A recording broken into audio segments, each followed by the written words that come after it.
నమస్కారం మీరు చూస్తున్నారు HN9 టీవీ. జమ్మలమడుగు నియోజకవర్గంలోని ముద్దనూరులో టీడీపీ నాయకుడు భూపేష్ దౌర్జన్యం చేశారు. వైఎస్ఆర్సీపీ నాయకుడు జమ్మలమడుగు ఎమ్మెల్యే సుధీర్ రెడ్డిపై రాళ్ల దాడికి దిగారు టీడీపీ గుండాలు. దీంతో పలువురు వైఎస్ఆర్సీపీ కార్యకర్తలకు రాళ్ల గాయాలయ్యాయి. చంద్రబాబు ఇలాంటి రౌడీలను ప్రోత్సహిస్తున్నారని, ఇలాంటి సంస్కృతిని అందరూ ఖండించాలని అన్నారు. వైఎస్ఆర్ పార్టీ కార్యకర్త ఇంటికి మాకు చిచ్చు పెట్టేదానికి దేవుడోళ్ళు ఫ్యాక్షన్ రాజకీయాలు చేసేదానికి వీడికి వస్తున్నారు.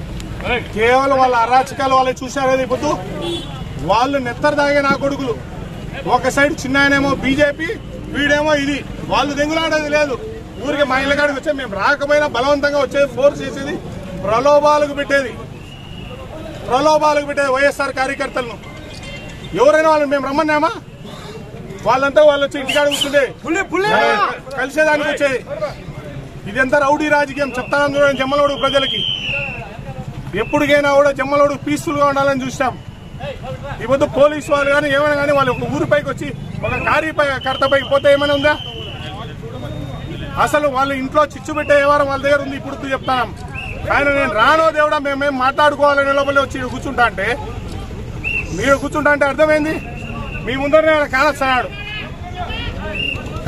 కండవాలు వేసుకొని కానొస్తున్నప్పుడు ఏమర్థము? మీకు అది అర్థం కూడా కావడంలే.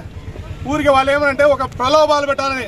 అయ్యా, ఇంతవరకు ఒక్క నా కొడుకు వైఎస్ఆర్ వాళ్ళు కండవా మార్చుకోలే, కేవలం ఆయన పాత టీడీపీ నా కొడుకు వేసుకున్నారు. అది ప్రయత్నించుకోవాలి వాళ్ళు.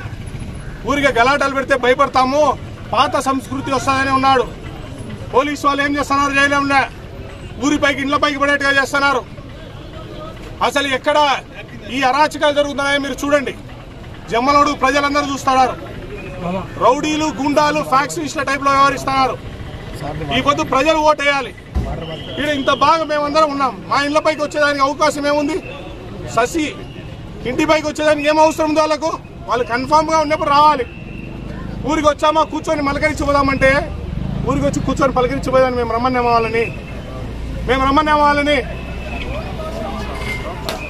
ఎప్పుడైనా చూడండి, ప్రశాంత వాతావరణం క్రియేట్ చేయాలి. ఇళ్ళ కాడికి వచ్చేది, వాళ్ళు పలకరికమైనా ఎవరో మీడియేటర్ దొరక సడన్ ఇంట్లోకి వచ్చేది ఇవన్నీ అవసరమా? జమ్మలమడుగు రాజకీయంలో నీచ నికృష్ట నాయకుడులు ఎవరంటే ఈ ఆదినాటి సోదరులే, గుడి కుటుంబం. వాళ్ళని ఒక మనుషులు అంటారా ఎవరైనా? రాజశేఖర రెడ్డి గారిని ఎవరో ఎన్నుపోటు పడిచారు. నీచ నికృష్ట వాళ్ళకున్న సంస్కృతి ఉంది. ఒక్క నా కొడుకు అవగాహన లేదు. ఊరికి కండవాలు ఎచ్చానంటారు. ఎవరికి? తెలుగుదేశం నా కొడుకు కండవా వేసుకుంటున్నారు. 2019లో ఓటేసి నా కొడుకులే వాళ్ళు కండవా వేసుకుంటేది. వైఎస్ఆర్ నా కొడుకులు వేయడంలే. ఊరికే లోఫర్ నా కొడుకు రాజకీయం చేస్తున్నారు. మీరు బాగా అబ్జర్వ్ చేయండి. ఈడ ఎవరు కానీ వైఎస్ఆర్ పార్టీని వదిలిపెట్టి పోవడంలే. ఊరికి వచ్చేది టీ వచ్చావా, కాఫీ వచ్చావా అని అడుక్కుండేది తెలుగుదేశం నాయకుడు. ఈ విధంగా సంస్కృతి ఎప్పుడూ లేదు. రామసుబ్బారెడ్డి గారు ఉన్నారు, ఎప్పుడు కూడా ఇట్లా గలాటలు ప్రోత్సహించా. నీచ నికృష్ట నా కొడుకులు ఎవరు? భూమికి మూడంగనాలు నా కొడుకులు. ఏ పీకేలాగా ఆతులు పీకేలాగా ఇక్కడికి వచ్చినారు నా కొడుకులు. ఏం పీకుతారో చూస్తాం రమ్మను. ఏంది వాళ్ళు పీకేది? ఆతులు పీకేదా? దేగుడిలో ముత్తు పీకలేకున్నారు. ముందు దేగుడిలో పీక్కమని వాళ్ళు పోయి ఆతులు. ఈ రౌడీ రాజ్యాలు ఎవరు భయపడరు. ఈ తాటాకు సభ్యులకు భయపడేవాడు ఈడెవరు లేడు. గతంలో ఏమైనా రాజకీయం ఎట్లా చేస్తున్నారో ఈ పొద్దు రాజకీయం ఇటు చెల్లదు. జమ్మలమడుగు ఈరోజు పీస్ఫుల్ గా ఉండాలని గచ్చిన 5 ఏళ్లలో ఎక్కడా లేదు. మళ్ళీ లోఫర్ నా కొడుకులు 4 ఏళ్లు దాపెట్టుకుని తిరిగినారు. ముందు వాళ్ళ చిన్నాయన కాలర్ పట్టుకోమని, పెద్దనాయన ఎవరో చిన్నాయన ఆదినాయుడిని పట్టుకోమని, ఈ భూతద్దంగాన్ని ముందు వాళ్ళని పట్టుకోమని. రాజకీయం తెలుసో తెలీదో వాళ్ళకి అర్థం కావడంలే. ఇదో క్యాండిడేట్ ఈయన ఉన్నాడు చూడండి, నాకు మామవుతాడు. ఇంకోటి, మేమంతా కుటుంబంలో అన్నదమ్ములు అంతా ఒకటే. మాలో విభేదాలు సరసనే వస్తాయి, ఏదో చిన్న దాన్ని ఆసరా చేసుకుని అందరి కొంపలు చీలకలు చేసి గలాటలు పెట్టి దేవుడి సోదరులకు మేము విజ్ఞప్తి చేస్తున్నాము. ఎందుకంటే ఓట్లు అనేది పడతాయి.